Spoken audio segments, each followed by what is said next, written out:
All right, let's begin. My name is Matt Grady. I'm one of the members of the Ward 6 NPA committee. Our other members, we have so many people here, we'd better do introductions. We have Brian McDonald, Claire Wool, Michelle Mraz, Charles Simpson. So we have a really great night tonight. Thank you all very much for coming. If you could, we do have a sign-up sheet. If you haven't done that when you came in, maybe sign up. If you want to get our newsletter, which I hope a lot of people are already getting, leave your email, and we'll put you on our list.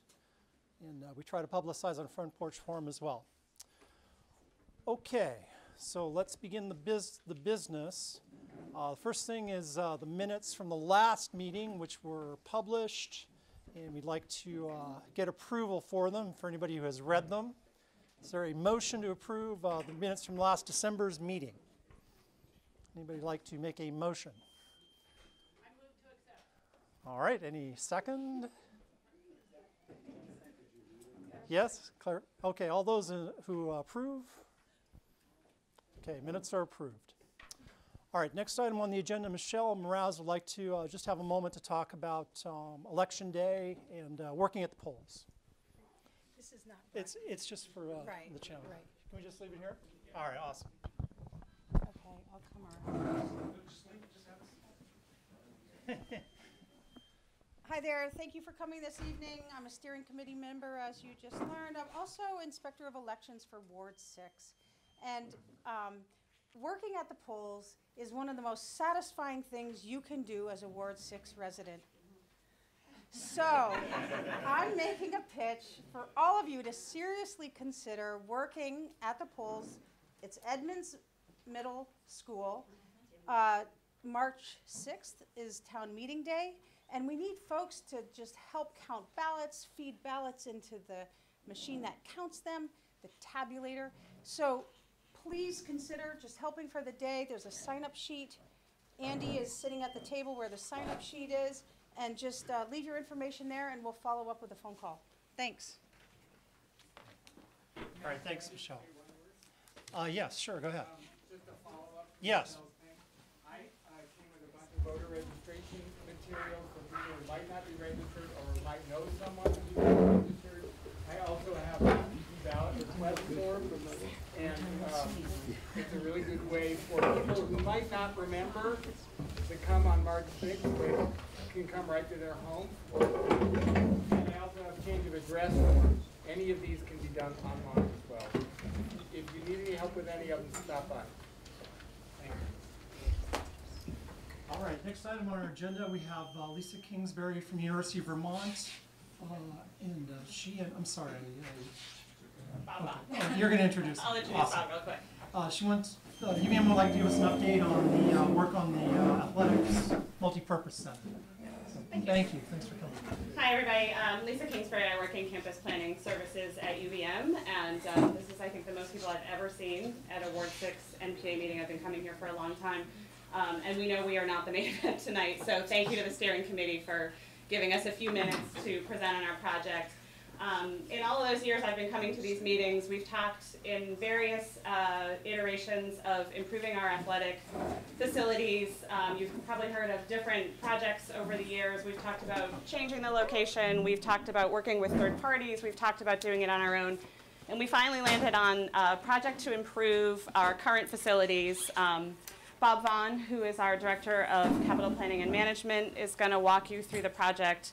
And we're really excited about this because this is a project that keeps our event spaces at the same size. We're going to keep the same size events, but make it better experience for our athletes, for our visitors, and most importantly, we're adding to our recreation athletic space for our students, for the general student population. So this is really improving for everybody on campus, and we're very excited about it and getting ready to go into the city for permitting this spring.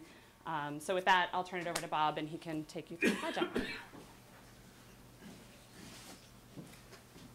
Hi, as Lisa said, my name is Bob Vaughn. I'm Director of Capital Planning and Management. And if she had kept describing the project, I wouldn't have had anything to present to you. We are currently in design. We're into schematic design. This has not been approved to be built yet. So we have the entire process to go through with our trustees to go through the design work and obtain a good funding plan and then get approval through our trustees to build the project. A couple of the highlights is that we're going to be expanding the health and wellness aspect of the current Patrick Gym and Gutterson complex from 15,000 to 96,000 square feet. So they've got a fitness center that's now about 7,500 square feet. We're going to almost 2.5 times that with this new project. The Gutterson Fieldhouse will be improved. It's not moving. It's staying in the same location. But we will be building a brand new event center that will host basketball as well. This is the current complex. Most of you probably know how this is laid out. North is to the top of the picture with the Patrick Gym shown in the northern half of the layout with Gutterson Fieldhouse at the lower side. This is how the configuration will be with this project. There'll be a new event center built pretty much in that horseshoe parking lot area. Patrick Gym will then be turned into health and wellness space, and we'll show a little bit more on the floor plans as we go through. The pieces in purple are future thoughts on both a future pool, indoor turf facility, and outdoor tennis facility. They are not in this project as we're moving forward. Some of the program elements, again, health and wellness. There'll be a large classroom in the facility. The event center, of course, will not only be built for a basketball venue, but also a space where we can have commencement and convocation. There'll be a shared support space, and this is one of the biggest elements of this design, is to try to get locker rooms and shared space and vendor areas that will service both the basketball and the hockey complex, and that way we don't have to build two for the two different sports. This is the master planning concept for what we're doing. The blue area right now is the Patrick Gym. All of that blue space will become a health and wellness recreation space. As you can see, the multipurpose center is now set just north of where the Gutterson Fieldhouse is. This is the current front door to Patrick Gym. This is what we want to change the entrance to. It will now be the main entrance to get into the Health and Wellness Center. It won't be the entrance to go to a basketball game. What you see in the window areas will all be fitness center equipment and bring much more light into the facility. Here's the current Patrick Gym area. And this will be turned into 3 courts for recreation with a running track above it. And as you can see, fitness equipment on either side and 2 stories of fitness equipment in the design. This is the east elevation. To the left side is the current Gutterson Fieldhouse. To the right side would be the new event center that will be facing the parking structure as well as the mountains to the east. And here's another view of the new event center. Here's the current Patrick Gym. And here's an interior view of the new event center basketball area looking out toward the mountains. Same capacity. This is the one thing that I did want to mention.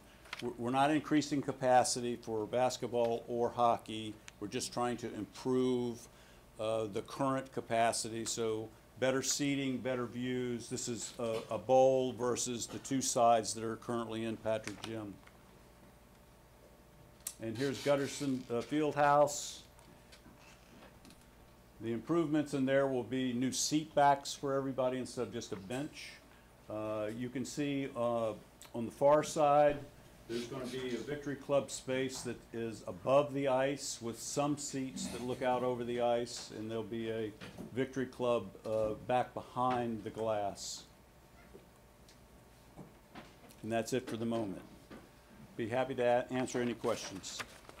What happens to the current swimming pool? Swimming pool will remain exactly as it is today.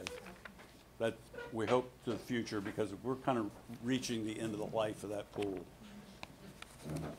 Parking for faculty and staff that want to access the fitness center, where does that go? So you want to answer the parking questions? Sure. During the day, parking will still remain in the Gutterson area. We'll be using the top deck some more in that middle level surface right here. And then for events in the evening, we'll be using the other lots that we currently use. We'll just be shuttling people from the Jeffords and Gibbons side of Main Street. And then we have a lot behind the Sheridan lot that we'll be shuttling people. What do you do for sports events during all of this transition, and how long will this all take? It's a very good question.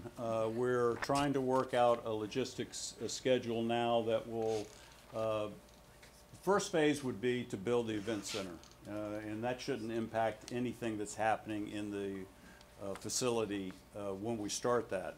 But we are going to have to be shutting down the old Patrick Gym at some point to transition it into a recreation area. So we're probably going to have some downtime, and we might end up using, we're still trying to figure out exactly how we're going to do this, but the tennis court area we'll utilize as temporary swing space and stop tennis, and so that we can have activity areas that are open while we're going through the building in the Patrick Gym. And we have to wait till the end of the basketball season in order to start working in the Patrick Gym. So it's not an easy transition, but we'll figure it out. We hope to start in the spring of 2019 with all the construction, and hopefully be done by the end of 2020 with getting all this in place.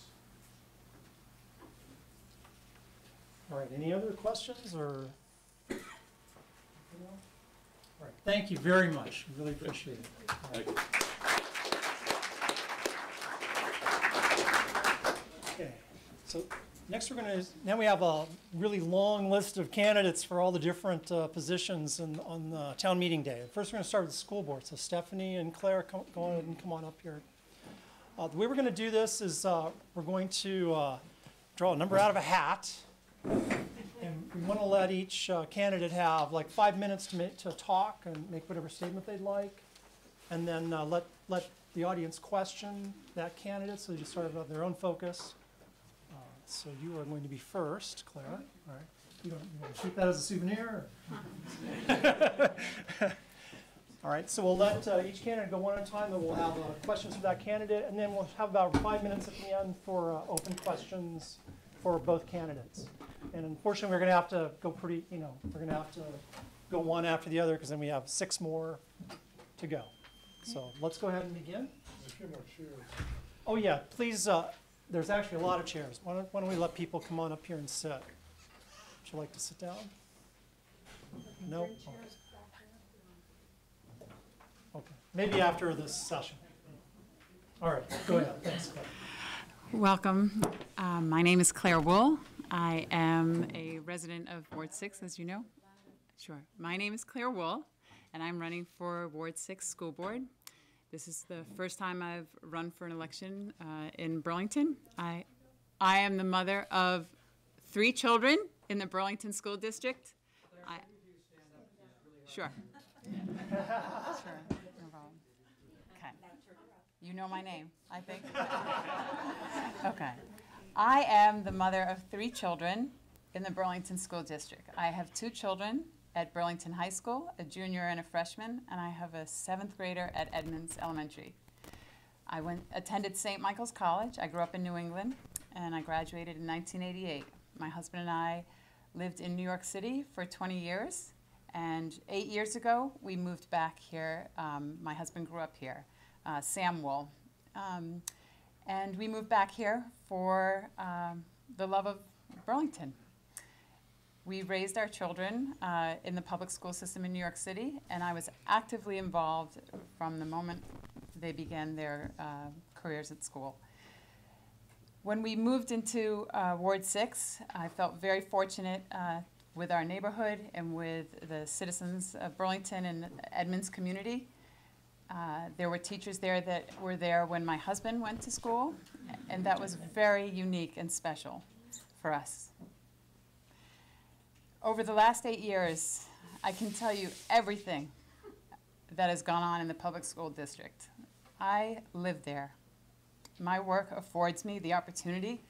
I work for an entertainment company. I've been in finance. I worked for Viacom. And my role has been in budgeting. I'm a line producer.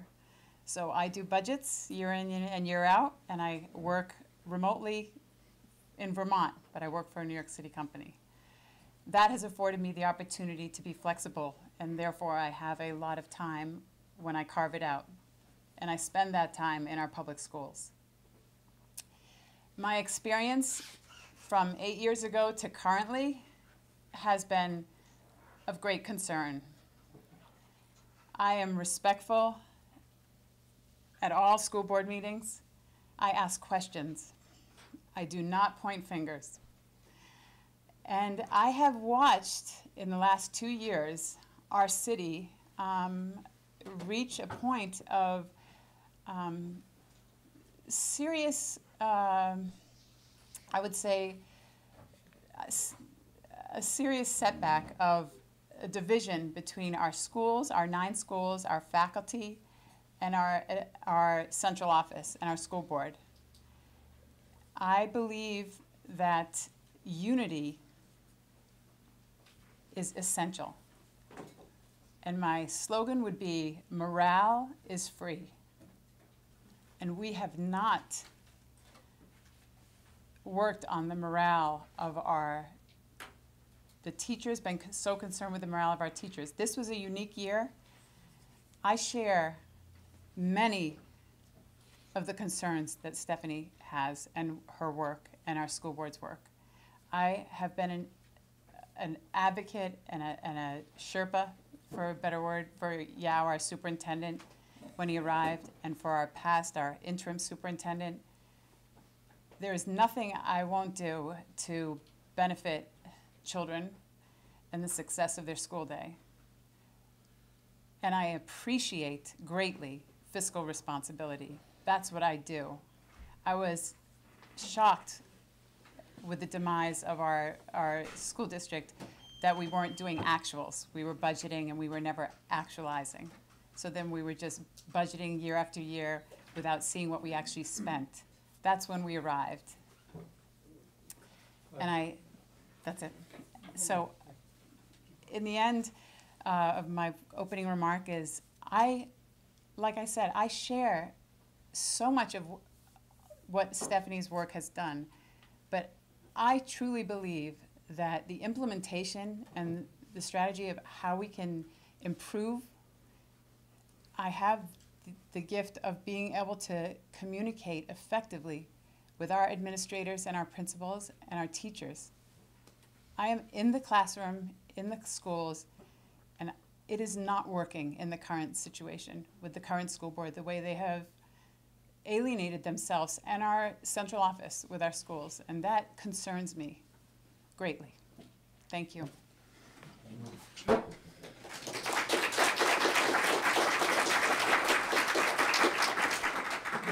We have questions for Claire. Just raise your hand if you'd like to ask a question.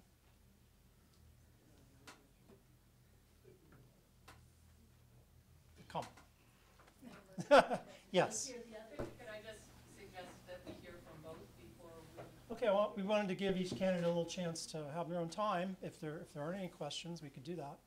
Yeah.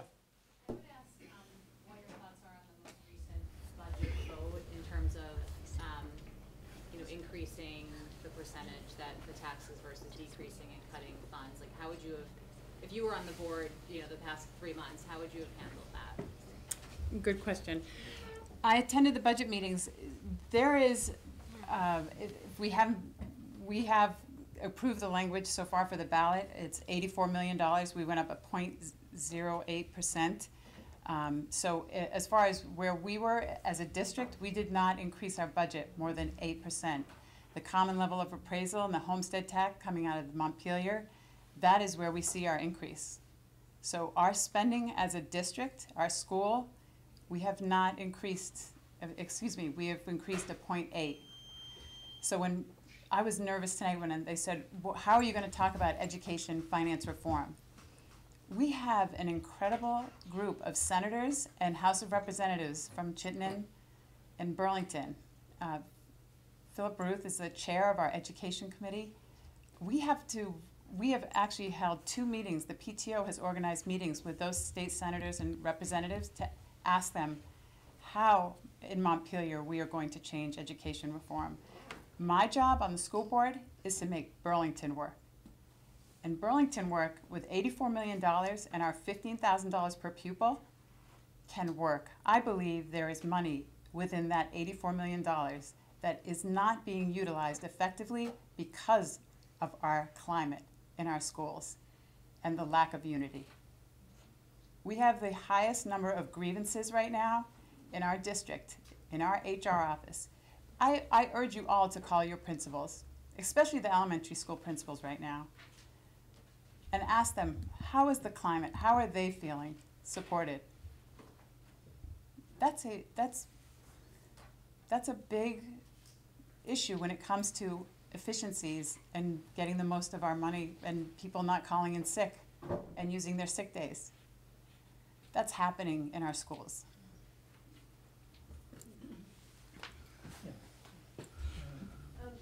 So my name's Diane Deere, and my question has to do with school renovations that are out there at some point in time. And I have to say, as an architect, I have a prejudice, and my prejudice is for rehabilitating the existing school building. But I know that it's often controversial that we believe that a new building is easier to do than renovating an old building. So I'm going to ask you both where you stand on the future school building changes that are needed. Go ahead, and then I think it'll be Stephanie's turn to take that. Go ahead. The high school, are you mainly talking about the high school? Yeah. Well, French Freeman in 1960 something, they were on the board. Jesse Beck, who's a Ward 6 resident, they built BHS. I believe that the footprint of BHS, as crazy as it is, with some, unique and talented people, we spent, our school board 3 years ago hired Black River, spent some grant money, but also I don't know the exact amount, but it was in the thousands to look at a space, and they actually looked at the baseball field. They spent a lot of money until someone realized it's wetlands, and that was a big waste of money. Those type of decisions, again, we have an incredible director of operations facilities, Marty Spalding.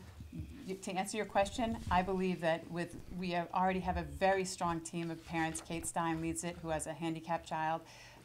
With the footprint of Burlington and creative use of the space outside the auditorium and potentially building some up off the side of that building where there's grass, the cross-country team and football team enters, that working within our means there would be the most fiscally responsible. I mean, we have a bond, thank goodness, that everyone voted on to update Edmonds and our other facilities, but there is talks of building a pre-K behind Champlain Elementary. And that, at this point, we have to really look at our elementary schools, because there are some that could absorb the capacity of others that might not be enrolled to its capacity. We have 6 elementary schools. And we're bursting at the seams at pre-K, but some of that, we could repurpose some of those buildings rather than build. Thank you. All right, Stephanie, let's go ahead and let you have. Thank you for all being here. I don't have as good a memory as Claire, so I have my notes. I want to just give you a little bit of background. My family moved here in 1995 to Vermont, and in 1997 we moved to Burlington precisely because of the quality of the schools. So I raised my son here. He went through Burlington schools from K through 12. My son identifies as African American. And the experiences that he has had in Burlington schools, both good and bad, have really shaped my goals for the children of Burlington. There are many ways in which my son thrived in Burlington schools. There have been amazing teachers. They have been inspiring. He was writing poetry in 3rd grade, doing statistics in 5th grade, it seemed like to me. And he is an intelligent young man that gives me a run for my money at the dinner table. There are also other things that I learned as a result of the experience of being a mother of a child of color. My son would come home on a daily basis almost talking about the gaps and the social dynamics that have had an effect on low-income kids, on new Americans, on kids with disabilities, and kids of color. And that experience has helped me to understand both the dynamics of what are going on in school and have really shaped the work that I've done on the board. And it's also aligns with what I do as an educator at UVM, where most of my research is on the issue of inequality and poverty and education. And so it's really that lens and that personal experience that I brought to the board. And I would say the thing that I'm most proud of on the board of the number of things that I have done is to focus on the achievement gap. And that is the systematic disparity between marginalized kids and kids who have resources in terms of academic performance. And I'll just give you one statistic, and if you look at our elementary schools, and you look, typically we use SBAC scores or standardized tests to measure how kids are doing. Non-free and reduced lunch kids at one of our elementary schools, 90% of them are proficient or very proficient in reading.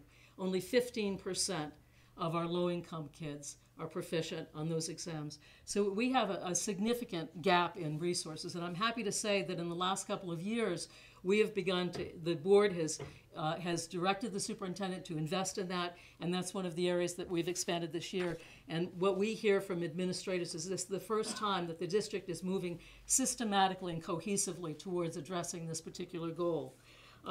You know, my other concern about this, and I've said this before at board meetings, that we as a board are liaisons with the community. We represent community values, and we also have to have our ear to the ground to know what's going on in the district. And one of the things that is most challenging for us is those parents who are really deprived are not the ones that can show up at board meetings. We have to have a voice for them on the board, and I strive very hard to be that voice for them. I know that Ward 6 is a different demographic, and the kids that I'm talking about often don't live in this district. That said, my experience talking with my neighbors in this district and all of you is a sense that you all feel, as I do, that what we desire for our own children, we should desire for all of the other children in the district. So I want to say that, you know, that there is sometimes concern when you focus on the achievement gap that you might be taking away from other kids. And as I said, I do a lot of work on inequality, and particularly gender inequality. And one of the things that is most clear is that you can't raise those at the bottom by lowering the bar at the top. And in fact, Burlington continues to do well as compared to surrounding schools. We have more stringent graduation requirements. We offer as many, if not more, foreign languages. We offer as many AP and honors courses. And in my view, we are going to continue to strive to do that. If I'm reelected, I certainly will advocate for doing that, because to do otherwise really just generates conflict in the district. I also think that, you know, that we have done some other things that have been really, really spectacular. And one of the other issues I focused on is the disparities in suspension rates and issues around climate in the schools. And I've been an advocate for is trauma training and restorative practices. And we have found that just yesterday I saw some data that shows that suspensions in our school are down 40% in the last 2 years. And what that means is significantly more educational services for our kids. It means less administrator time spent on problem kids, it means less teacher time, and it means more learning in the classroom. And I'm very proud of our record in that regard. I don't want to diminish the fact that we have ongoing problems. And the budgetary constraints that we have faced in the last 4 years have been enormous. The day that I was elected to the school board was the day the budget went down. And a week later, we learned that we had $1 million deficit, and a few weeks later, we feared that it was a $2.5 million deficit. In fact, we didn't have a grasp on our finances. We dug our heels in, we've worked hard, and we've put our financial house in order.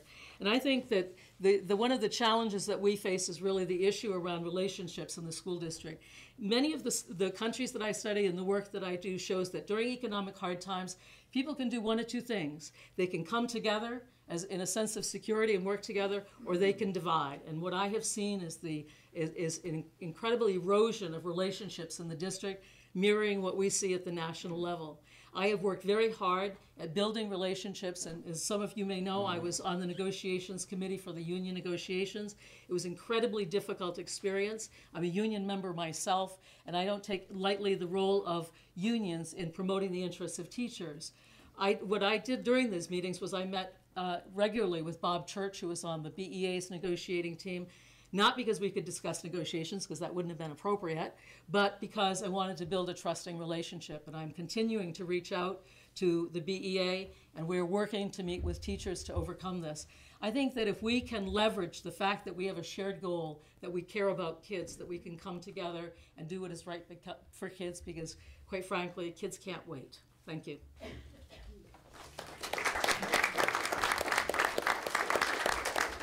So just some questions for Stephanie, and then we'll open it up for everybody. But let's a few direct questions for Stephanie. Would you like to answer Diane's question, maybe? With regard to the planning at the high school, well, you know, we have a planning committee. It's made up of community members, and there are these variety of options. And I think, you know, the approach we want to take is what we've been trying to do with some other things, is to reach out to the community for input. If you were to ask me personally, I certainly would be much more of an advocate for reutilizing the existing building. But I also just want to say that the board, you know, the approach of the district and the board is this is a big project. It'll require the community to have buy-in, and there are a continuing series of community meetings to get input on the various options and the costs. But my preference would be yours in that regard. Yes, please. I'm sorry, Diane said her name, which is great. Could you please just say who you are? Hi, I'm Mark Ferdberger. You were mentioning, Claire, that you feel there's a morale issue among faculty and principals. Do you, Stephanie, think that's the situation? And if so, what are some pragmatic ways to get at that? Yeah, sure. So yeah, I do think it's an issue. I think it's very much of an issue, and there's a lot of reasons for it. This is a transitional period of time. These are wrenching, hard changes. We have rising socio-emotional needs in the school district, and this is what I hear from teachers, that yes, there's low morale, and a lot of it is because we have an opioid epidemic, we have traumatic kids with trauma, and teachers are struggling with too few resources. We've done our best as a board to try to juggle the fact that we don't want a budget voted down again, because that is very damaging, and we have to weigh that against what the needs of kids are. We've cut over $1 million in administrative costs in the last year as a way to buffet, to not take away from instructional expenditures. So that's a problem we face, and I think we have to dig in and talk about it. And the only way I know to do this is to talk to each other. And so we're working now as a board to set up meetings in all of the schools and try to develop direct conversations, because often the issue around trust is lack of information and direct communication. And so I can say that that's one of the things that we're doing. We are going to hold a community meeting on the achievement gap. I'm hoping that we can convince the community that these expenditures are well worth it, and that will give us the support that we need to increase these expenditures in the future. So a lot of it, I think, is driven by resources. A lot of it has been that there has been administrative upheaval. There is no doubt about it. And that process has to be built by building relationships. That is, that trust has to be built by building relationships. So we do have some more time. Let's have questions for either person now, or both. Yeah, Joel. Hi, I'm Joel Fitzgerald, and this is a question for Stephanie. Stephanie, are all the contracts signed with the school district teachers and the paraeducators at this time? The paraeducator contract has gone to fact finding. Okay. And the teachers? Signed. Okay, perfect, thank you. Yes. My name's Annie, and I was just wondering, Stephanie, could you say a little bit more about, I agree that relationship building and trust is hugely fragile right now in our district, as it is, as you said, at a national level. Can you say something a little bit more, though, about the trust that you're building, that you talked about building with the administrators and with the community, but the trust that you're building with the teachers in the school building? Are you spending time in the building with the teachers and their classrooms? What does that look like for you? Yeah, you know, I mean, board members have full-time jobs, so, you know, we can spend time in the schools. I go to the schools on occasion. We have meetings in the schools. People do their best to do that. The meetings with teachers, we want to do this after school. We want to set it up around a topic of interest to both groups and just really begin that flow of exchange. I don't know if that answered your question completely. Okay. I think I'm sort of wondering about your personal relationship with the teachers in the buildings, that knowing you, Yeah. this huge divide between the board and the teachers that's come out. Yeah. I'm You know, curious about your personal. I get that, and I hear that. I can only say that, you know, I often have teachers call me. I meet with them for coffee. I hear about their concerns. I hear about what they feel optimistic about.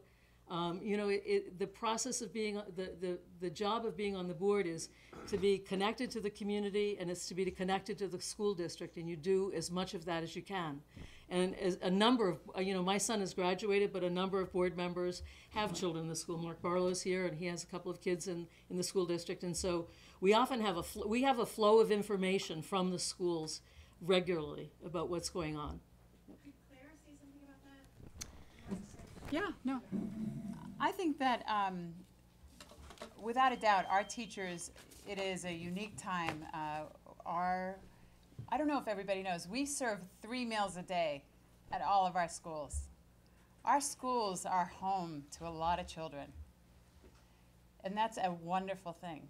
We serve Doug Davis. If you ever have met him before, he is a hero to this city, truly. Not only do we serve 3 meals a day, but we serve Vermont food. My point in saying that is that the morale of certain leaders in our district are, if he's a perfect example of someone who has been successful, and we tout him. The morale of our teachers are, the principal can be a cheerleader for those of the neediest children. We serve the poor, the middle, and the wealthy in our schools. I'm not talking about the morale of them feeling burdened by these students. Our teachers are resilient. Our teachers are the reasons why I would say all of us have most incredible memories. It's not because of good leadership in our district. It has been the teachers. The principals right now, the morale, we went to the budget meeting and they rolled out the achievement gap, we had Stephanie Phillips, who is director of curriculum, share with us the new intervention is how they're going to cut the achievement gap. And I went up to her after the meeting and said, Stephanie, have you talked to all 6 elementary school principals about this plan, the feasibility of this? And her answer was no. The loading capacity, that is what I'm talking about. So when the principals hear about this plan for the achievement gap at the budget meeting, or a principal hears about, or AD hears about cuts in the budget that she did not know about, and that night every family in Burlington is saying, why would you cut this sport? Why are we using the interventions in this? I had no idea I was never involved in that discussion. That is the morale issue. If you're given a responsibility as a principal or a teacher, and the person that's in charge of your district isn't listening to you and presenting something to the public without your knowledge, that's a morale issue I'm talking about. I'm sorry to say, but we're going to have to move on to our next group. That was really great. Thank you so much. Thank you. Thank you. Let's let people move up and have seats. There's at least 6 or 7 seats up here, so please come and have a seat. Okay, so we're using the same format. Each of the candidates will have 5 minutes to make a statement. Then there'll be time for questions for that particular candidate. When we've done all 3 candidates, then we'll open it up for questions for all of them. Before we go any further, though, I just wanted to thank Father Andreas for making this space available for us this evening. And yeah.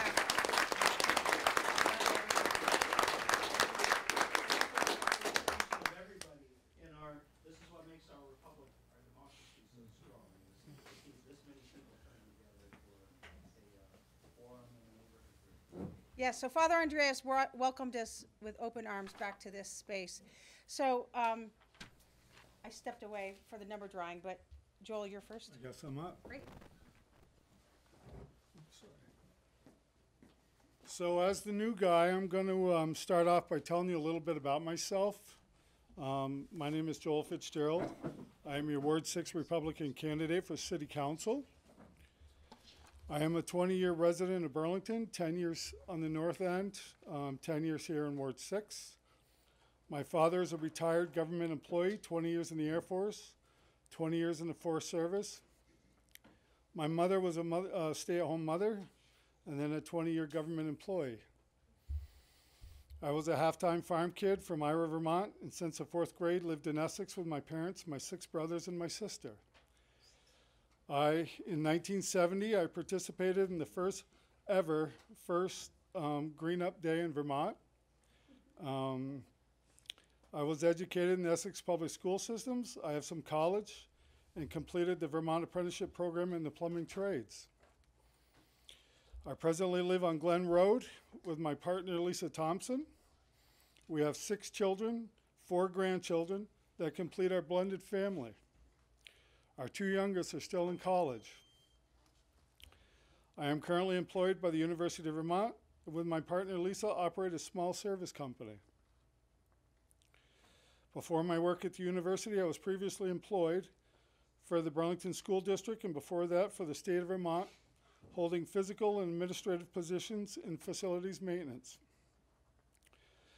Throughout my life, I have volunteered in many activities, local fundraisers, Kids' Day and 4th of July parades, car washes, the Burlington Games, youth baseball, soccer, hockey, and I coached high school hockey, retiring to watch my 2 youngest play. I served on the Harvard Youth Hockey Board and am currently on the Miles Pond Campers Association Board. Why am I running? 7 Days calls me a political novice. I think it's fair. I'm running. However, I'm not a novice when it comes to working for what I am passionate for or for what I am representing, and that's the voters of Ward 6. In my personal and professional life, I have a proven track record of getting things done. I'm not afraid to make tough decisions and have no problem accepting ideas from outside the box. I am tireless in working with others to achieve compromise and balance. So some of the things I'm running on is I'm trying to build inclusion and accessibility for seniors. I'm looking for more transparency and collaboration, and I support the F-35s. I believe that the taxes are high. The voters I'm talking to are fearful of a 10% increase, and so am I. If elected, I will do my best to work on these and other city issues in the most transparent and collaborative way that I can. I will seek and listen to the voice of my ward and bring the voice to each council meeting. Thank you.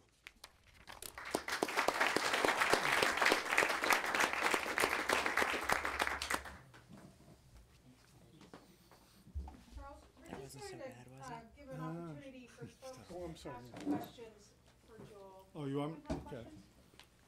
You can sit right there, Joel. Okay. Come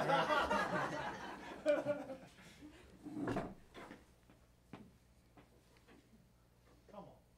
So if there are no direct questions for Joel, I don't know who number 2 is. I missed that. Charles. Well, thank you, and thank you to the Ward 6 NPA and to every one of you for coming out. I want to say to start off with that I very much appreciate the work of council members and other staff, but I'm going to be quite critical. I have real fundamental differences with the incumbent member of council representing Ward 6, otherwise I wouldn't be running. First issue is airport policy.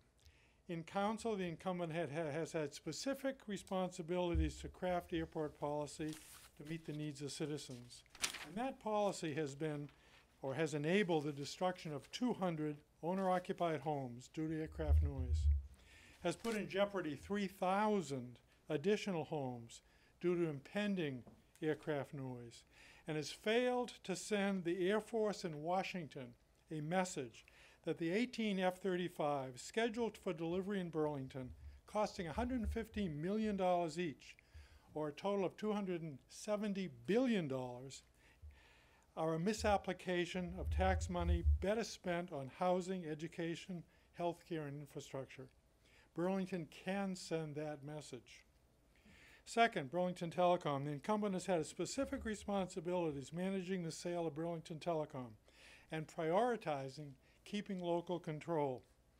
At the midnight hour, without there being even a written document for council to soberly analyze or to share with citizens, she voted to sell BT to a private corporation. And days later, rates increased.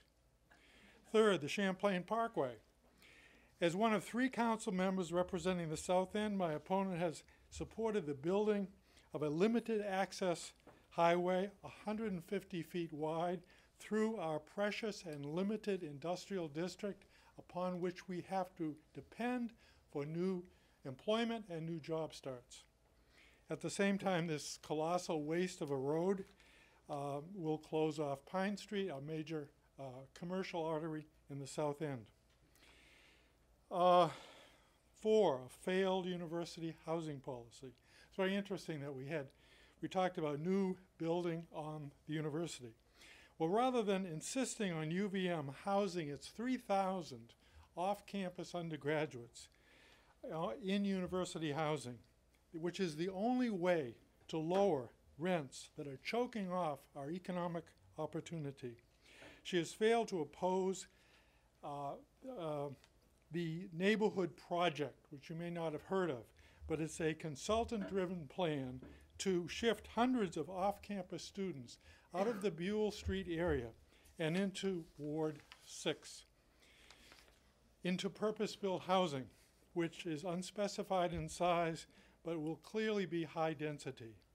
The neighborhood project also brings back zombie-like the hated residential parking plan that calls for the sale of parking stickers for Ward 6 resident-only streets to make way for commuters, up to an 85% occupancy rate.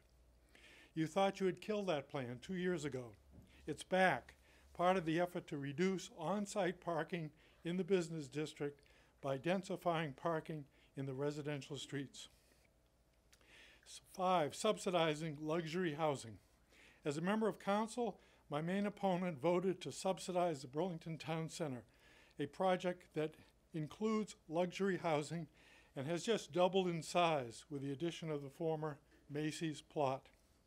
The subsidy amounts to $21.8 million, perhaps a little bit less, but that was the original proposal. 6, City Hall Park. As a member of council, my opponent failed to oppose a wasteful $3 million plan to reconfigure City Hall Park to serve tourists with a garish, pulsating, illuminated fountain and performance venue, and not the toilets that we need there, the chess tables that we need, the toddlers' play areas that we need, all eliminated from the plan.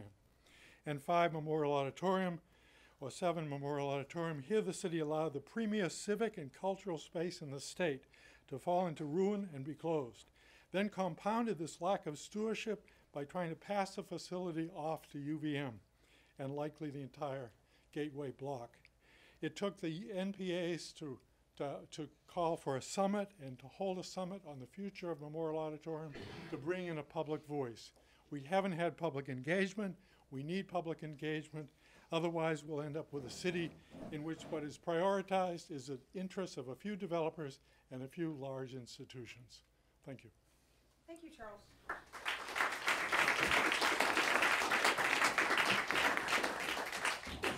So we have some time for questions. If anyone has a question directly for Charles.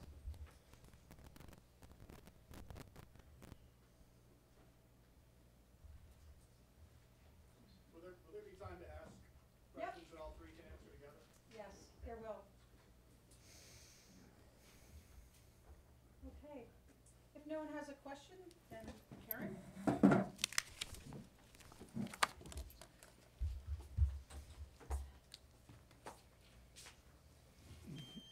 we ought to have more elections so that people come to NPA meetings. So at first, I'd like to thank the NPA Steering Committee for hosting this event. You all have done a tremendous amount of work, and I'm grateful, and we are all grateful for the contribution that you make to Ward 6. I'd also like to thank Joel and Charles for participating with me and engaging in an issues-based campaign. And my thanks to all of you. It's really wonderful to look out and see so many of you that I know, so many people from Ward 6. You're my neighbors, you're my friends, and I'm glad to spend this time with you. It is truly an honor and a privilege to represent you, the voters of Ward 6, and in the city of Burlington on the city council. You know, my love of Burlington is deeply rooted in a very strong history of community involvement as a fourth-generation citizen of Burlington. I grew up, for those of you, I think I see a few of you that are here, I grew up on Robinson Parkway, one of the most wonderful streets to grow up on as a small child. I graduated from Burlington schools, from Burlington High School.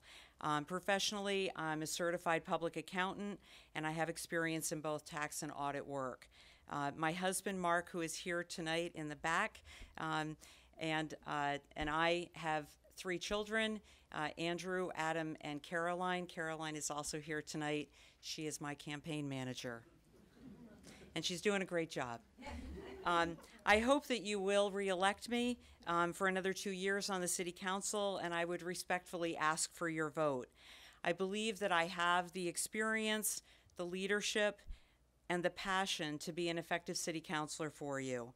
For me, the oath of office that I took and have taken every 2 years, to me represents a sacred bond that I have with each of you in this room. I was raised with a strong belief that it is incumbent upon each of us to give back to a city, and in my case, a city that I grew up in, a city that I care deeply about, and a city that has been very good to me and to my family. I take this very seriously and think about it every day, and try very hard to use that responsibility to listen to you, to engage with you, to keep an open mind, to advocate for you when I can, to serve as a resource for you, and to be there every day to address your needs. Over the past 10 years, I've done my very best to communicate with you as best I can through the Blue newsletter that I've sent out to you several times a year, through the Front Porch Forum postings. I have posted a preview of every city council meeting since 2009. And I've heard from a lot of you about I've heard from you about what's on the agenda, and I've heard from you about how helpful that is to you. I've done a number of Ward 6 coffees, countless meetings, and community events. And I love what I do. I feel like I have the passion and the commitment and the willingness to serve. My commitment to Burlington extends way beyond City Hall. I've served on a number of nonprofit boards, the Lund Family Center in Ward 6 and the Greater Burlington YMCA, and on 2 statewide boards, including the State Environmental Board. I currently serve on the Vermont Pension Investment Committee. I feel that I have, and I hope that you will agree with me, that I have a strong record of leadership both in the community and on the council. I've advocated for you tirelessly on quality of life issues, maintaining the neighborhoods that you care about and their livability. I started a process in 2009 of calling landlords when there were complaints about noise. And when I first started doing this, I made about 40 calls a week through the institutions for which I'm grateful, including Lisa, and Champlain College, as well as the Burlington Police Department. We have seen the number of noise complaints over the past 10 years go down by double digits in Ward 6. I do engage regularly with department heads in advocating for the things that you care about, and I do this by building trust and rapport and collaborating with them, and I think that's the way to get things done. As you can imagine, I care about fiscal responsibility and remain committed to best practices about our finances and doing whatever we can to keep our taxes from increasing. And I'm also committed to the social needs that keep Burlington vibrant and diverse. Finally, I just would like to add one last thing. Okay, and that is that I know for many of you, you read the newspaper, you listen to the news, you hear what's going on, and those are the things that go on at city council meetings. But being a city councilor is so much more. It's about the relationship that I have with each of you in this room and being there for you when you need someone to help you in getting through a city process or just simply in listening to you. Thank you, Karen. Just to be fair to all the candidates. Okay, so all I wanted to just simply say is that it's a privilege to serve, and I hope you'll give me another 2 years to do that. Thank you.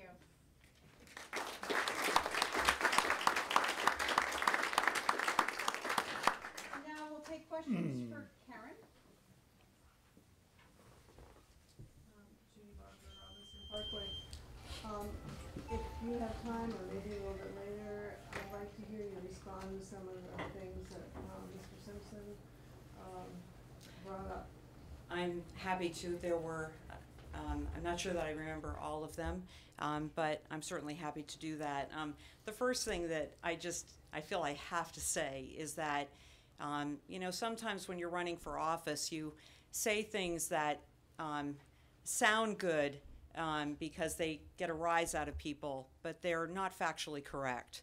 One of the comments was about the fact that after we made a decision on Burlington Telecom, that 2 days later rates went up.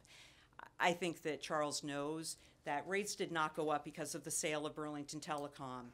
And that has been extremely well publicized, both in the paper, both on television, through countless ways that has been brought up. That was not a question of the sale. The reason that rates went up is because content went up, and for a long time, Burlington Telecom has been able to absorb those costs. There comes a point in any business when it is difficult to continue absorbing those costs. And so rates went up, and in fact, it's on the Burlington Telecom website if you'd like to take a look at it. It had nothing to do with the sale. And I'm deeply disappointed when people say things that just are not factually correct. There's a number of other things that have been said that are just not factually correct. I can respond to each one of them if there's time. I'm not sure, I sort of lost track of what some of them were, but I am very proud of my record. I'm very proud of the work that I've done over the last 10 years in representing you. I have not agreed, you have not, each of you in this room, if I went through, and I know many of you personally, you have not agreed with me on every decision that I've made. But on my website, there are 160 people in this ward who are endorsing me with their name, including the 3 board members who live in Ward 6 who are on the Keep Burlington local board. Thank you.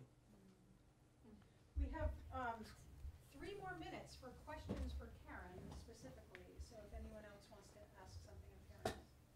Glenn Jarrett, Robinson Parkway. Best street. I'm sorry, it's my prejudice. Could you speak to the point that Charles made about this project to bring more students into Ward 6 and bring back parking issues that you talked about? Okay. Well, that again is not factually correct. We have a housing action plan. It was approved in 2015. There are 22 proposals in that plan. We've done a lot. We've done a lot of work on a number of those fronts. Inclusionary zoning. We've worked on form-based code, downtown parking. There's a number of things that we have worked very hard of those 22 proposals. One of the proposals is the neighborhood project, and there is nothing in that plan that talks about what that plan is designed to do is to look at the neighborhoods that are around the institutions. And there are some challenges around the institutions. There are a number of neighborhoods, not in Ward 6, but in Wards 8 and Wards 1 and in Ward 2 that have become unbalanced. There are not a lot of full-time residents. There are a lot of renters that are students, and it has created challenges within those neighborhoods on a number of fronts.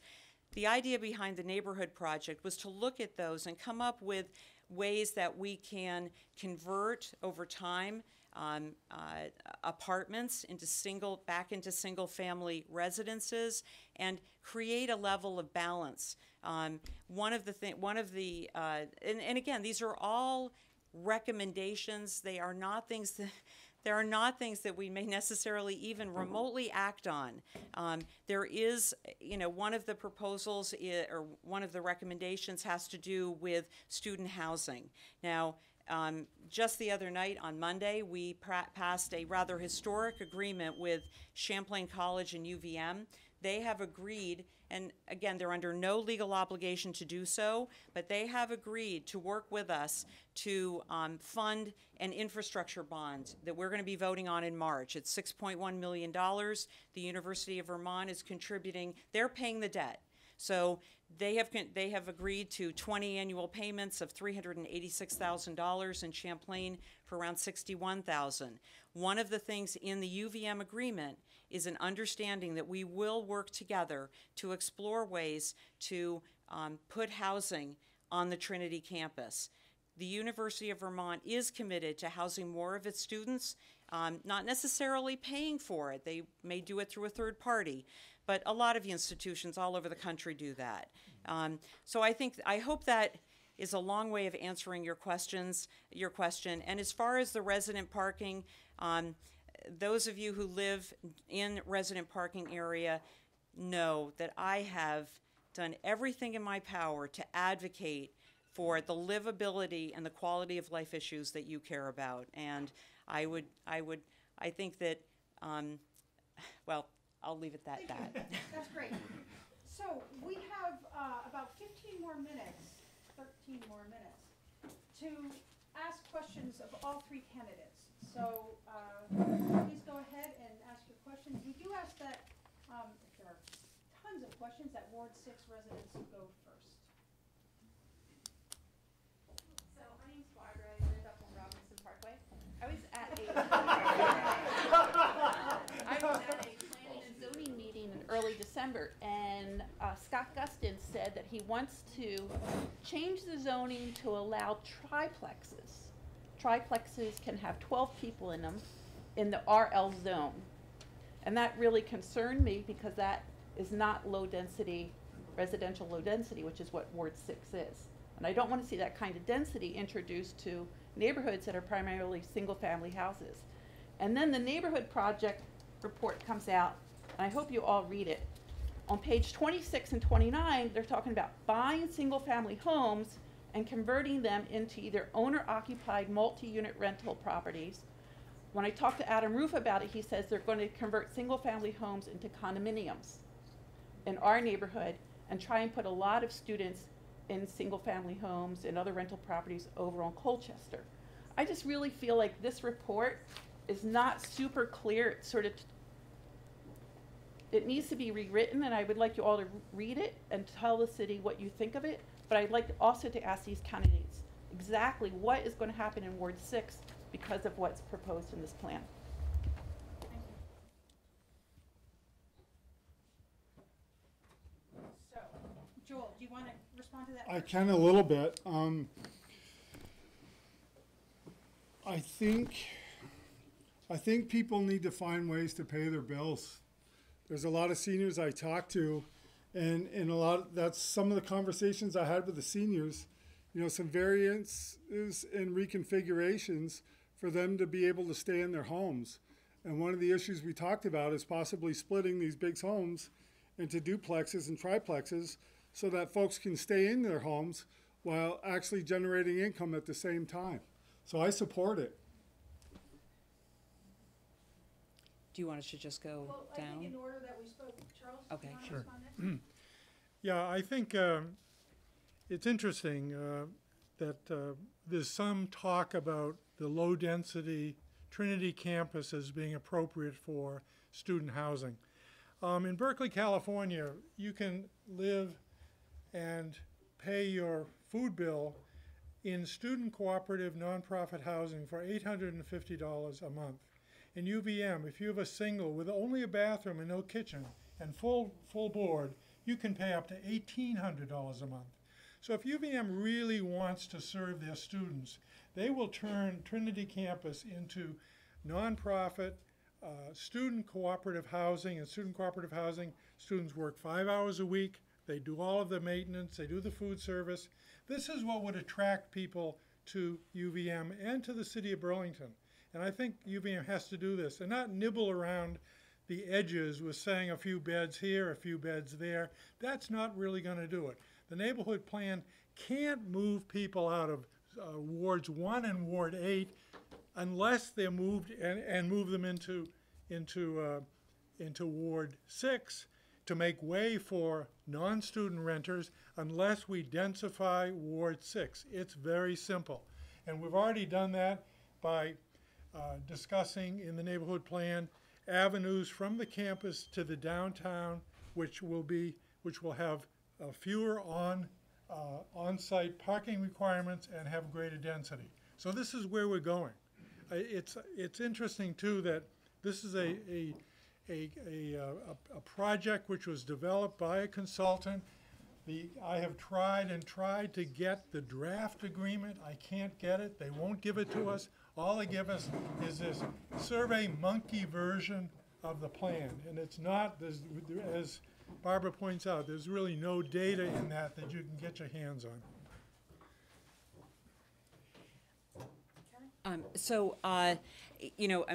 Barbara, you and I have had this conversation before. I know that these issues concern you greatly, and what concerns you concerns me. Again, there are a lot of recommendations in the plan. Many of these will never really reach the light of day. There are some good recommendations in the plan, things about enforcement and technology that I think are valuable. It is not my. I will not be advocating for something that will change the nature of the neighborhoods that are nearest the institutions, the quality of life that people should enjoy who are near these institutions is the same quality of life that everyone in Ward 6 should enjoy, and I will continue to advocate for that. Yes. Go ahead. Yes, Anna. Hi, I'm Anna Grady, Midway Court. I don't live on Robinson Parkway, so now I kind of wish I did. So I'm on the fence about the F-35 issue, and I really have high respect for Senator Leahy's initial idea to bring the F-35s here, as this would be a good site for it. But I also feel deeply about the neighborhood surrounding it and how those people are being impacted by this. So, Joel, you were very clear about your support of it, and Charles, you were very clear about your not support of it. So I'd like to hear just one main reason why you support or don't support it from each candidate. Do I start first? I support it because I really truly believe it's a good foundation to start for jobs. I don't think the project is perfect. I don't think it's going to be perfect. But I think when we brought the F-16s here, it wasn't perfect either. And I think with the work that we did when the F-16s came, some of it, I think it made it better. And I think this coming in is not going to be perfect, but I do think that we can make improvements. We don't really know what's going to happen until they get here. So once they get here, I think that Senator Leahy, I think anybody will listen to us, and I really think they'll make some improvements to make it work. And like I said, it's never going to be perfect. But to me, we need the economy needs this.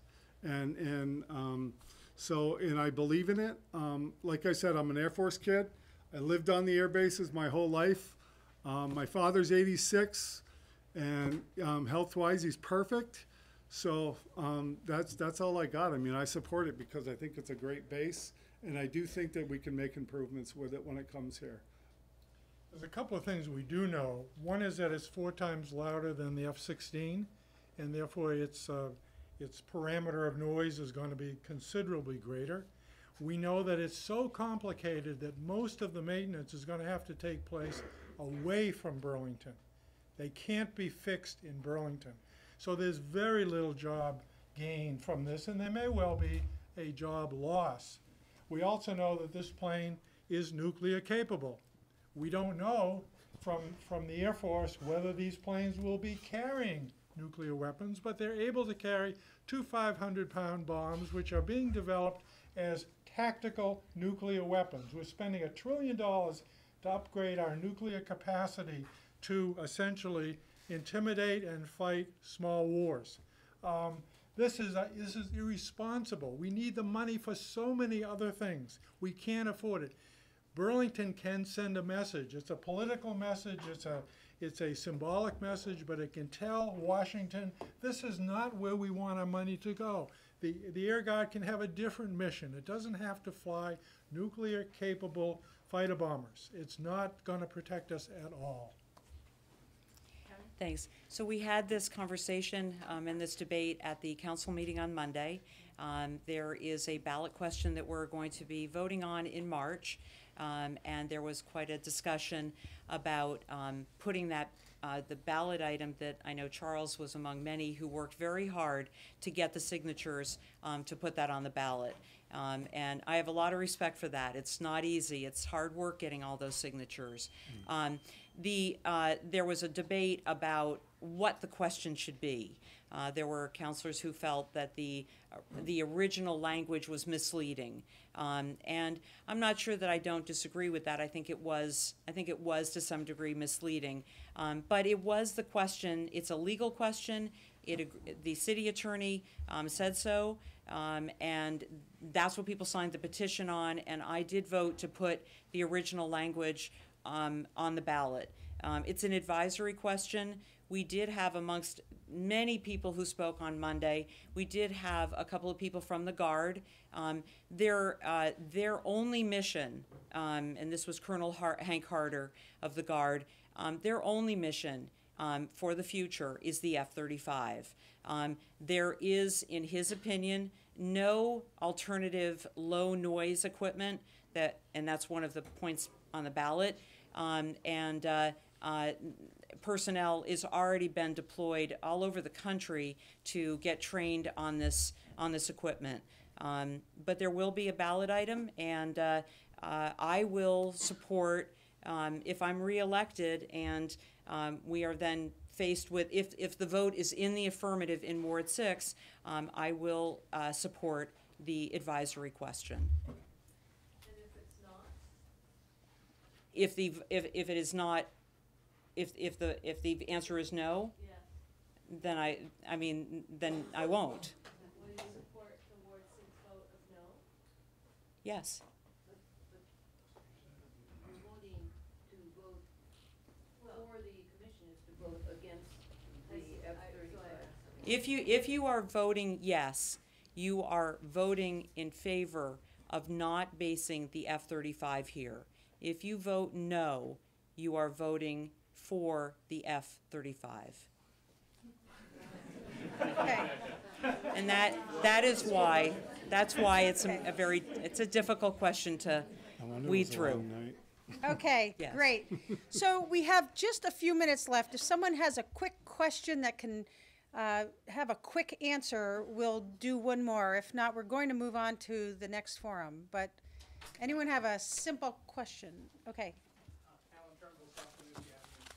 I feel like we moved to Burlington late for the party. The cool stuff that we had read about seems like it's going away. Not just the punk rock club in the basement, but the whole building is closed down. The shopping mall has been replaced by the pox of the next millennium, which is humongous single-owner buildings. I feel like, but on the other hand, our incumbent was one of the first people that I talked to here. Do you have a question? She's Because we have 2 fantastic minutes. on relations. No, we need the question because we have 2 minutes. Is his experience that might be going in the direction I don't like more valuable, or is the policy positions that I like, but someone who's an unknown to me anyway, is that more important? Is that question clear? I don't know. Your experience that might not be going the directions that I want is more important than the idealism of the person who doesn't have the connections and the experience. To whom are you asking this question? To the two Democrats, or rather to Karen and Charles. Okay, you want me to answer that? I'm not sure I know what the question is. Well, I will confirm that Alan and I met shortly after he and Wendy moved with their 2 daughters to Burlington, and it was a great meeting. And I have a lot of respect for Alan and for you coming to Burlington. I feel that I do bring a solid and proven record of leadership and experience, as well as a tremendous amount of passion for this ward and for this city.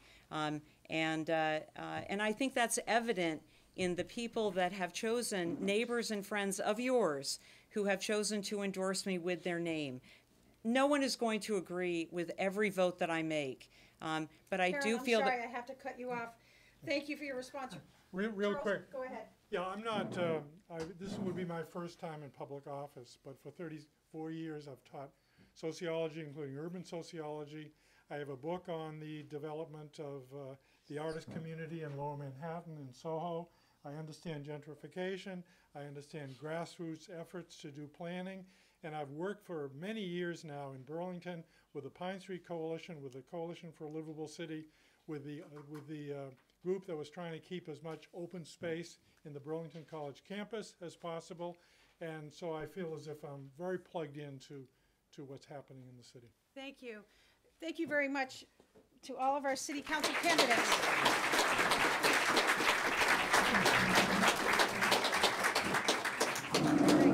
So while they work their way back to their seats, we'd like the mayoral candidates to come forward, and we're also going to just bring some more chairs to the back so folks can sit if they would like.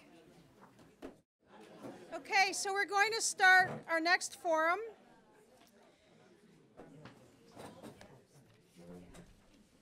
We have our 3 mayoral candidates, and we have Infinite Colcleisure, we have Karina Driscoll, we have Moreau Weinberger, and we're going to follow the same format. We're going to allow each of them to speak for 5 minutes.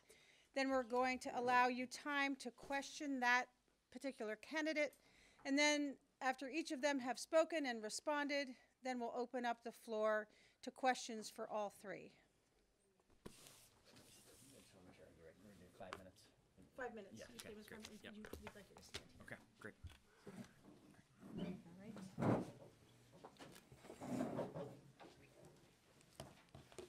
Thank you. Thank you to the NPA. I can't remember, is this amplifying anything? That's for you. I know you just explained that. I'm sorry. My name is Karina Driscoll, and I'm proud to be standing here tonight running for mayor of Burlington. I am a lifelong resident of Burlington, and I feel very strongly that it's time for a change in the city of Burlington. I'm a business owner. 10 years ago, I founded Vermont Woodworking School with my husband and a Vermont furniture maker as well. And Vermont Woodworking School is going strong. I'm a mother of 2. I have 2 kids in the public school system. We only have 1. My son is at Edmonds. My daughter is at Champlain. I'm an experienced leader. Prior to starting my family and starting my business, I served on the Burlington School Board as well as in the Vermont State Legislature and on the Burlington City Council. I'm running right now because I feel like we need to do public engagement in the city differently than we are right now.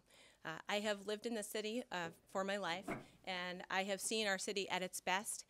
And when I think about what it means to be a vibrant city, I think that has to do with inclusion and it has to do with participation. I believe that in this city, people throughout the city should feel engaged. We are a city filled with creative individuals, with nonprofit leaders, with business leaders, people who want to be engaged in the developing and the plan of their city. And it does feel right now like that is not happening. I entered this race really having a hunch that that was the case. And as I've gone throughout the city and spoken with Burlingtonians, it doesn't matter whether we are speaking to people who are regularly disenfranchised from the process or if they're people who are used to having a seat at the table. I think people are frustrated with failure of leadership and failure to bring people together to the table to determine the fate of our city. We have been opening up the doors to City Hall. If you have money and you are a private investor, you have access and you can build the city that you would like to build.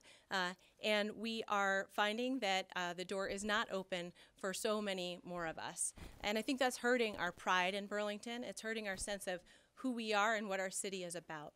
And that is my primary reason for standing here today. I made a choice. It was either to let it go by and say, oh, well, you know, it is too bad. We are on a path that is not the city that I know and love in my heart, and I'm going to let it go, or step up to run and try to lead this city. And that's what I am here to do. I think we need greater transparency around the transfer of our community assets in this city. I think there are a lot of examples of that, but I would say that when process goes well, you know, there's a lot of debate and there's a challenge to figure out where we're going to end up. And if that process went well, at the end of the day, you're shaking hands and you're saying, boy, I didn't get everything I wanted, and you didn't get everything you wanted, but I respect you and I'm ready to move forward. We need to restore civility into our processes in this city right now.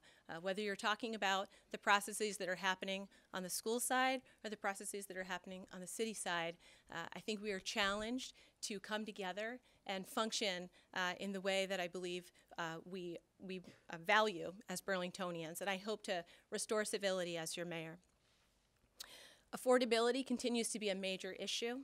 We have managed to continue to build affordable housing in the city because of the efforts of nonprofit leaders throughout our community, but our attention really has turned towards developing market rate housing and market rate rentals. That is resulting in higher vacancy rates, but they are more expensive than what is currently occupied in the market, and we are not seeing prices come down. Adding to our supply is not going to do that. We need to build affordable if we're going to do that, and in order to do that, the city needs to be a partner. And as mayor, I would prioritize developing affordable housing. Thank you. I can't give my opening statement without talking briefly about the fact that we need to shift our priorities to talk about the issues that matter to the people who live here. Too much of our effort has been focused on accommodating private development, but I ask, you know, what are we getting as citizens of Burlington from that private development? We're getting a lot of commercial space, you know, that's expensive, and I just want to say I supported the mall transformation project when we had a chance to vote. Because I believe that you don't turn away $200+ million investment in your community, but you need to turn that investment into jobs for your community, and you need to turn that investment into value for the people who live here. And I'm concerned that while we're getting somewhere fast, we're not getting what it is we need and want as people who live here, and it's time to take a moment and take a breath and say, where is this growth getting us, and what are we getting out of it, and how do we manage this process better for the people who live here? So I thank you for listening, and I appreciate this opportunity to connect with you tonight. This is our first candidate forum, and I hope there will be questions. Thank you. So go ahead.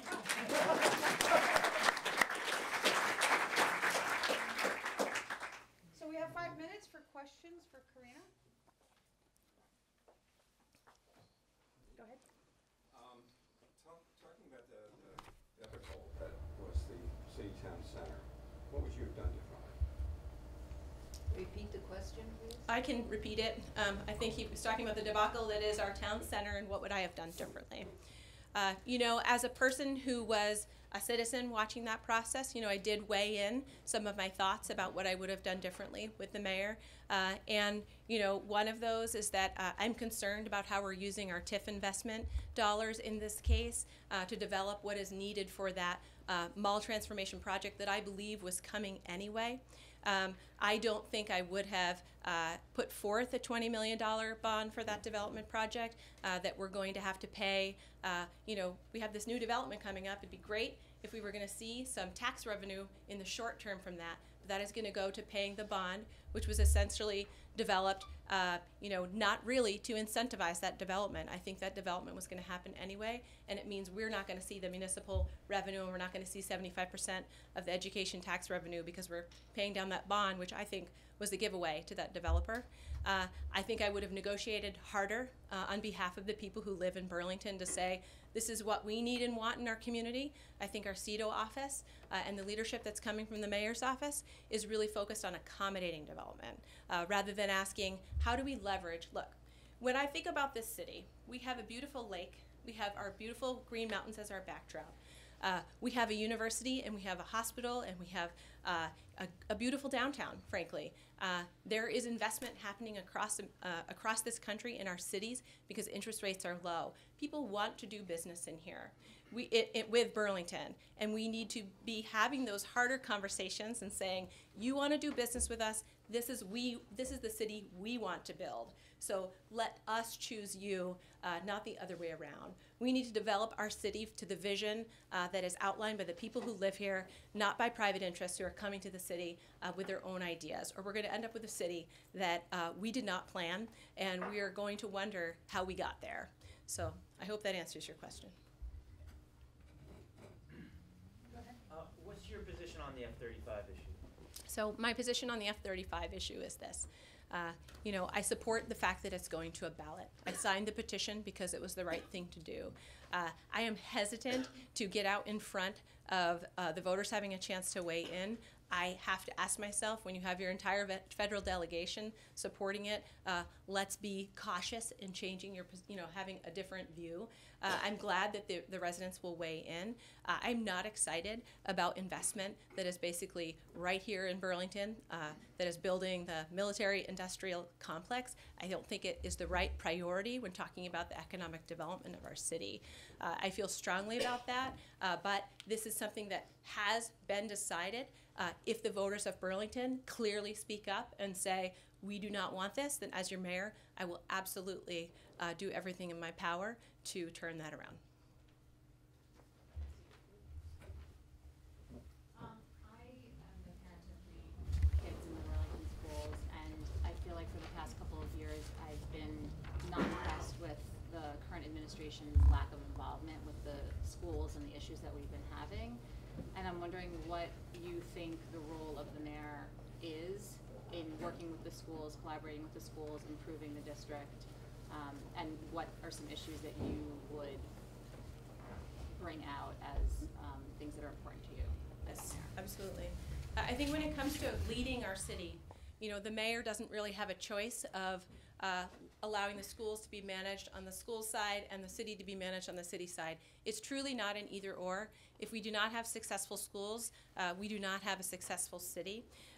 I feel very strongly that, and I have 1 minute to tell you about it, that it's not an either or. We have a particularly challenging year where we're looking at an 8% increase in our taxes for only a 1%, less than 1% increase in our budget. I think we have serious issues with what we are receiving from Montpelier. I think our governor is, giving away tax cuts that are funded by one-year surplus dollars last year, and we're still paying for that this year. We have a governor who is prioritizing not giving money to Burlington. It's really a rural agenda, which I love rural Vermont, but we need to be able to afford to serve our kids in this community. And in the same time, we're forwarding less of our city dollars over to the school district than we used to due to some rules, the education financing system, some rules.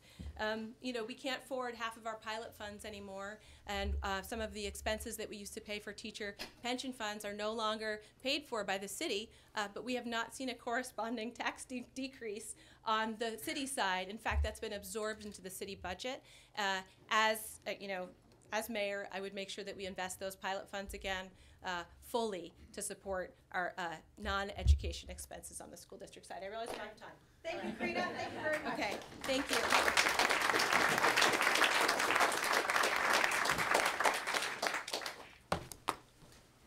Hi, folks.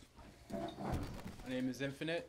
I've been a resident of Burlington almost 30 years now, and I'm running for mayor because I was recruited, actually, by my neighbors and friends to serve communities that have been marginalized, and an increasing number of Burlington residents who have been ignored when it comes to decisions, really big decisions like what's going on Robinson Parkway. The last time I was in this room, actually, I was given a presentation with Vince Brennan, Councilor Vince Brennan, on voting eligibility, which was something that I worked on for about a year. I have been a member of the Wards 2 and 3 steering committee for several years now. And that has been really important to me because I've been able to engage my neighbors in matters that are the most important to them, which is the top priority of our campaign, participatory governance. When I say participatory governance, I mean that people should have decision-making power at the NPAs, at City Council, within boards and commissions, on matters that impact their lives, not just a public comment session, that their views and their opinions should be incorporated into the plans of the city. That is our top priority for the campaign that I'm working on. And Burlington really, when I moved here a while ago, really prides itself on being inclusive, liberal, and progressive. However, that hasn't played out in reality as far as I've seen. I'm a resident of the Old North End. I live on Rose Street, and I am at the crux of the gentrification that's happening in the city. I live in a rent-subsidized apartment with my partner in a CHT apartment on Rose Street, or I would probably not be able to afford to live in the city. And so this is also another reason why I'm decided to be involved in this process and have a voice at the city level. As a community organizer in the Burlington and Winooski schools for the past 5 years, I've worked with families to collectively identify issues, come up with solutions, and work with school officials, administrators, and classroom teachers to solve problems. This is the work that I've been doing for the past 5 years. And this is how I intend, if elected, to govern the city.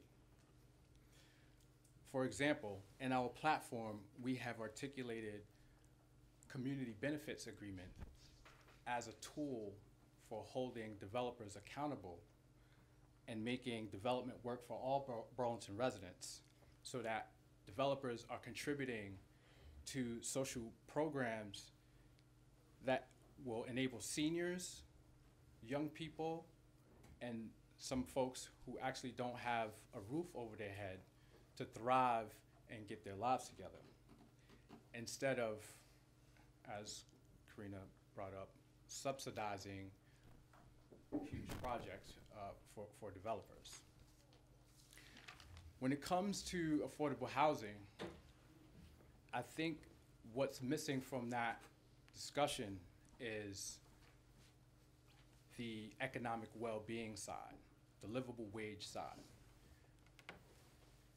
Poverty has been increasing in Burlington for the past 6 years, and our livable wage ordinance hasn't been enforced. There's actually been exemptions in our livable wage ordinances. And so if folks aren't able to make a livable wage, then that just makes affordable housing that much less accessible. As a mayor, I would get rid of all exemptions and pay all city workers and people who have contract with the city a livable wage. Thank you.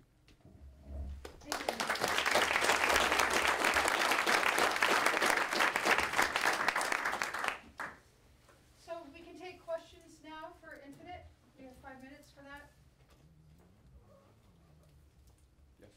Infinite, can you talk a little bit about your vision for NPAs and the history of the NPAs in Burlington? Yes. So the NPAs were created in the early 80s, 1982, 1983, along with the Community Economic Development Office, CEDO.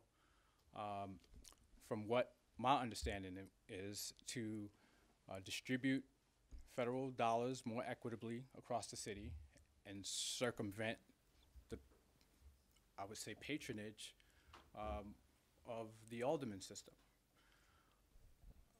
From 82, 83 up till now, the neighborhood planning assemblies have been defunded, under-resourced, and have not been a mechanism for planning in communities, but more of a mechanism to vet projects that the city wants to do and that developers wants to do. And what I will do is give a big shout out to Pitt, who does an amazing job as a community development specialist. And I wish that we had more Pitts at CEDO. Great, thank you. Anyone else?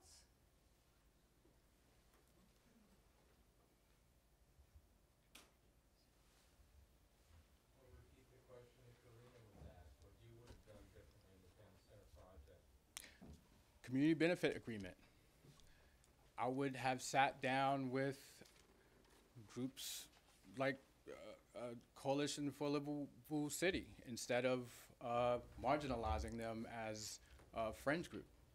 I would have sat down with youth groups. I would have sat down with folks like COTS. I would have sat down with all of the people who make the city work to find out how, in fact, this development can improve the quality of life of as many Burlington residents as possible. So it's process.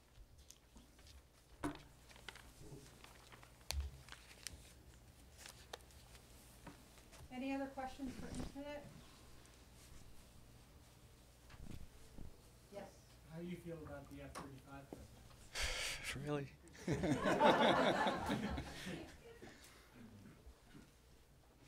I'm fundamentally opposed to the military-industrial complex. Militarism, materialism, and racism, the three deadly things that keep us all apart, okay? I think, and this may be jumping out too far ahead of myself, and hope that we can figure out a different mission for our Air Guard. One that is focusing maybe on environmental disasters, right? Because we're gonna have more of that, right? So that they can respond to those, natural disasters as opposed to, I think what Charles brought up, these small wars, abroad.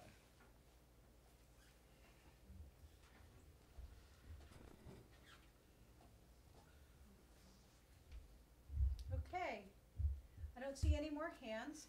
So what we're going to do now is open up the floor. Oh my God.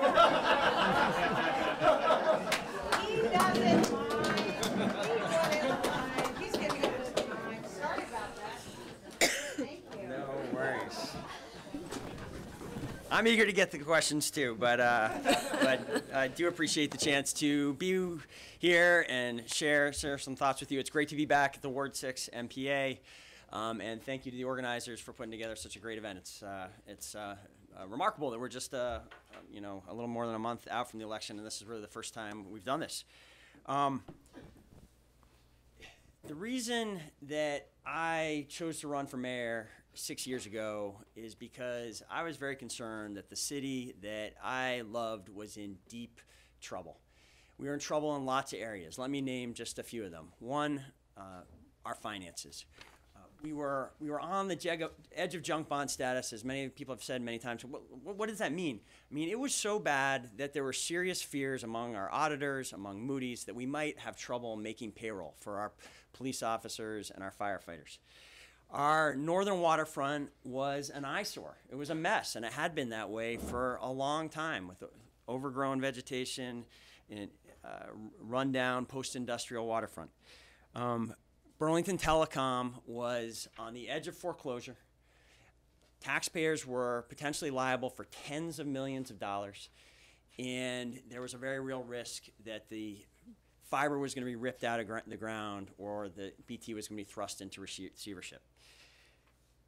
We got elected saying it was time for a change, saying that the city had lost its way and it was time for a fresh start.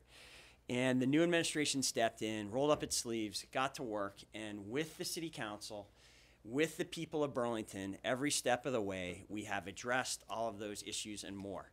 We have our A credit rating back, which just this week, the city council accepted a report saying that A credit rating, not only do I not have to worry about making payroll anymore, it has saved us $12.6 million. It has saved municipal taxpayers, school taxpayers, and ratepayers $12.6 million already, and that figure is going to go up every year from here. We have turned the northern waterfront into one of the most beautiful parts of the city with new parks and new beach access and a new alignment of the bike path, a world-class skate park, and more. And we have preserved for generations to come high-speed, affordable internet choice for Burlingtonians, something that was the main motivation for doing Burlington Telecom in the first place, and it is something that still today, 15 years later, a minority of Americans enjoy. We will have it now going forward because of this agreement that we worked our way to, and all the work that went in the last few years. Was it a difficult process in the fall? Yeah, of course it's a difficult process when you're resolving big issues like this, but we did get to a compromise. We did get to a 10-2 consensus vote on the way forward. With these successes and others, we've laid a foundation for even greater successes in the years to come, and that's one of the reasons why I'm running for a third time. Is I think it's going to be a very exciting time to be mayor, to be working with the people of Burlington to try to do even more good. What are we going to be focused on? Well, we're going to be focused on preserving Burlington's affordable, inclusive and equitable character. For 150 years, we have been the place in Vermont where people of all ages, backgrounds, and income levels go to start a career, start a family. We need to remain that place of opportunity for people of all backgrounds. We are at the beginning of an era of investment in our public resources that is very exciting. We're going to stay focused on investment in our infrastructure, in our parks, in our core utilities that have so much to do with our quality of life and the economic development in the state. And we will lead on the environment as we have in recent years. How are we going to do all this? We're going to stay focused on fiscal responsibility. Fiscal responsibility is not some checkbox that you can mark off and then move on to other more important things. It's an ethic that you need to stay focused on or you'll quickly lose it and you'll be unable to move forward on other initiatives.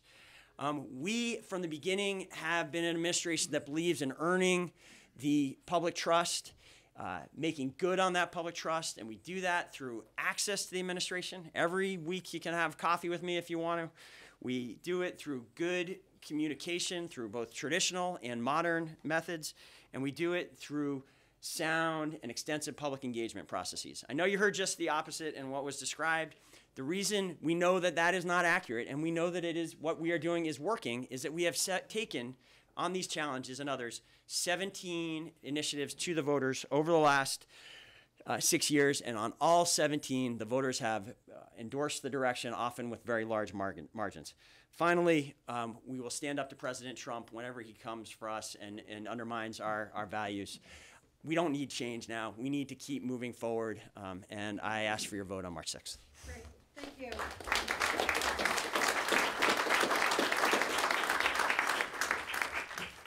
Okay, so now we have 5 minutes for questions, specifically for Moreau. Anyone want to ask what I would have done differently on the town side? What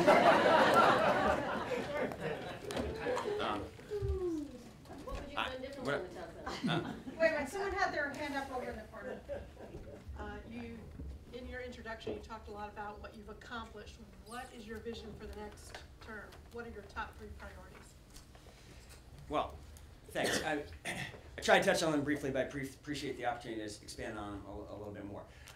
I truly believe in the housing policies that we are pursuing as the way to continue Burlington being this city of opportunity, continue to be a place that is open to people of all backgrounds, ages, and income levels.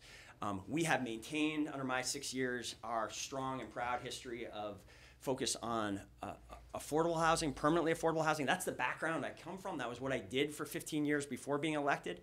But what I know from that background is that that alone is not enough. We also have to care about additional housing for people of all backgrounds and ages. And that is why we have had this dual strategy endorsed unanimously by the City Council that I think is starting to work. I think it's not right to suggest we are at the early stages of this. These things take a while, and many of these homes are just coming online. Other cities that are ahead of us have very different affordability picture than we do. Burlingtonians, the average Burlingtonian spends 44% of their income on rent. That is one of the highest ratios in the country. We can bring it down if we follow through and don't change course, if we follow through on these strategies we've begun over the last 6 years. I'm very excited about what we are going to get to invest in terms of core public infrastructure and public spaces. We have just finished the first year of our 5-year sustainable infrastructure plan that the voters endorsed by 76% last fall. We tripled the amount of sidewalks we normally build this past summer. We doubled the amount of roads we normally repave. As we all have seen in recent weeks, we got a lot more work to do in that area. I want to do it. I want to deliver on rebuilding our infrastructure. That too was in decline 6 years ago. Now it's headed in the right direction. And you know, I am very excited about leading on the environment. Burlington became the first city in the country to source 100% of its electricity from renewable sources in 2014. I got to be there for the last 8% of that. But it was a remarkable achievement that had really come together over about a decade. We now have doubled down on that strategy, committed to becoming one of the first cities in the world to be a net zero energy city across not just the electricity sector, but also the ground transportation and the thermal sectors. And the next 2 or 3 years are going to be critical with that as we try to implement. We're on the cusp of delivering on this district heating system that we have been talking about for decades. We're going to get it done if we get some more time. We are starting the incredible transformation of our gas vehicle fleet, public and private fleet, to electric vehicles. And we just had a very exciting summer where dozens of Burlington families switched over. There's much more we can do in that area. Yes. Burlington's own Board of Health said that noise at the level of the F-35 or the F-16 is associated with hearing loss, stress, heart attacks, So, I'm stroke, sorry, I'm going to excuse me, I'm going to interrupt you just for a moment here. Is there a Ward 6 resident who has a question for the mayor? That is not F-15 I'm a Ward related? 6 resident, yeah. Yeah, can I? Is this an F-16 question? Yes. Do I have a right as a Ward 6 resident? Well, It's going to be different. I'll ask a straight question. We discussed this 3 years ago. Having heard what some of the people on the petition are saying, and knowing now, and thanking you for standing up to the Trump administration on sanctuary cities and being willing to stand up to federal overreach, do you have any second thoughts about supporting this enormous boondoggle that's going to be nuclear capable in our community? Any reconsideration of that petition? Greg, I don't have second thoughts on this. I mean, it's a tough question, but I came down, as you know, where all 3 members of our federal delegation came down. I came down where our governor, past governor Ann Kernan came down, which is that the Air National Guard is an important part of the Vermont landscape. They will not have an essential mission if is very much at risk if we don't base the F-35s here, and that's why I supported it then. It's why I support it now. We are way down this road, and I think the city is extremely constrained in trying to reconsider it at this point, 4 years after the decision was made by the federal government and after a strong city council vote endorsed the direction we're going. Want to do one more? Well, actually, we are out of time for this portion, sorry. But now the floor is open for anyone to ask a question of any of the 3 candidates. And we're just going to keep an eye on the clock. We have 6 more minutes, so let's be. Go to 10. We have to ask Father Andreas. Go ahead. Well, my question would be for everyone. What is your vision of municipal auditorium? Memorial Auditorium? Memorial auditorium. I'm happy to jump in there. I mean, Let's just go you, how do in you? the order Okay. of those who spoke. So, Karina, would you respond to that? Yes. So I think Memorial Auditorium has served our community in a certain way over the last 90 years, and I don't think that need has gone away. We need a civic, music, arts, and culture space. And, you know, I'm concerned that we've shut the heat down of a building that I don't think it's very clear whether or not it has a future. It does seem like it probably has lived its lifespan, but I think we really need to look carefully to see if we can preserve the structure before we shut off the heat and watch the building degrade faster and really eliminate that as an option. I do strongly believe that we need to invest in that community space, and we need to continue to have a memorial building, and I look forward to leading that discussion. Yeah, I think the Memorial Auditorium is a great way, a great opportunity to re-engage our residents. It's actually a perfect way to bring in folks and not have our representative government decide what happens with that building. And I think we have time. There's no rush. There's no hurry to try and figure out what to do with that space. So I see that as a really amazing opportunity to hear from as many people as we can, you know, how to move forward on that project. So I'm a big fan of Memorial Auditorium. It's I think it's an important historic structure in this community, and certainly plays this that it was part of this unique movement after World War I. Should be something that is taken into serious consideration. I think we have an opportunity to do an adaptive reuse project of that site that would be great. I think we really miss right now not having a public assembly space in the downtown. It was kind of remarkable when we had this Democratic caucus that started off this campaign season. We had to have it out at the high school because there's no place where you can get a large crowd together in the downtown right now, and we need to address that.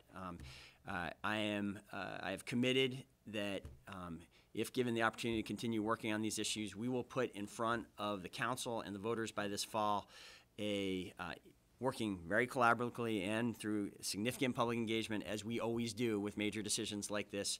We will put a plan before the council and the voters to restore Memorial Auditorium as a 21st century publicly owned public assembly space that works, that has modern amenities, and that has a programming plan that works as well. That had gone into decline in the past years. We can't let that happen again. So, any other questions? Andy Barker, down here in the Quarry neighborhood. How do we keep the long-term tax burden on Burlington residents affordable? So I'm happy to defer, having gone first twice. Yes, please. Okay. Yeah. Would you like to take this one? Just folks, these are going to have to be very short answers. Okay. Chris asked if I could go first. I'm happy to on that. Or do you want to do it differently? How do you want to do it? I just want to make sure that we keep, okay, so Father Andreas is saying that you can keep going. Okay. So, if she's fine with you going, please do. Okay, great. So I think this is a huge issue. There's no doubt that there's a very significant property tax burden on Vermonters, and we're certainly feeling that here in Burlington. That is why we have worked so hard on the city side to control the rise of property taxes as much as possible. And I am proud that 5 of the 6 budgets I've been responsible so far, and if I get to finalize the next budget, 6 of the 7 budgets will have no property tax increase in them as part of the city's operations. And really, if you look at the municipal tax bill today versus where it was 3 years ago, it is only 0.2% higher, which I think is a sign of our success with reforming pensions. It's a sign of that $12.6 million in savings on debt service when we've been bonding. The real driver of the very problematic rise in our property taxes has been the statewide school financing system. This is why I've been very active on schools issues in Montpelier. I did support Act 46, which is having some positive benefit, but clearly more needs to be done at the statewide level, and I'm going to continue to work on that. Thank you. Karina, Infinite, you're working that out? Would you like to? I'm ready. Go for it. Okay. So a couple things, just talking about fiscal responsibility and fiscal stability. I mentioned that I am a 10-year business owner, and I actually was appointed to serve on the budget transition team of Mayor Weinberger, and I don't feel like I'll be taking our city backwards when it comes to being fiscally responsible. It's not a ball I plan to drop. And as far as managing the property tax, I think three-quarters of our property tax bill is on the education side, and we have to do some serious work there. When the mayor talks about not raising the municipal side of the taxes, it fails to take into account that we have stopped forwarding millions of dollars over to the school budget and have not decreased taxes accordingly. So what we have been doing is accumulating money in the unreserved fund side of the city budget, and that is driving our bond rating up, which is great, and it's a victory on the city side, but it is costing us on the school side. It is not an either-or when it comes to managing our city's finances. There have been significant savings on the city side that have not resulted in expenditures on the school side to decrease that property tax burden. If you're just, and as far as Act 46 goes, I think that there are reasons Act 46 has actually been costing Burlington from the perspective of a lot of schools are taking advantage of it and receiving rebates throughout the community, and we're picking up that bill of that sort of $50 million hole that we're trying to fill on the state budget. And that is why, one of the reasons why, among others, that we are looking at an 8% tax increase on the school budget side this year. If we were to recommit those funds on the city side that used to go, I think we could look at a 3% reduction in that increase. And I know it's not that simple and it's very complicated, but that is, as far as where to prioritize bringing the cost down, it's time to shift to an income tax system for our school system.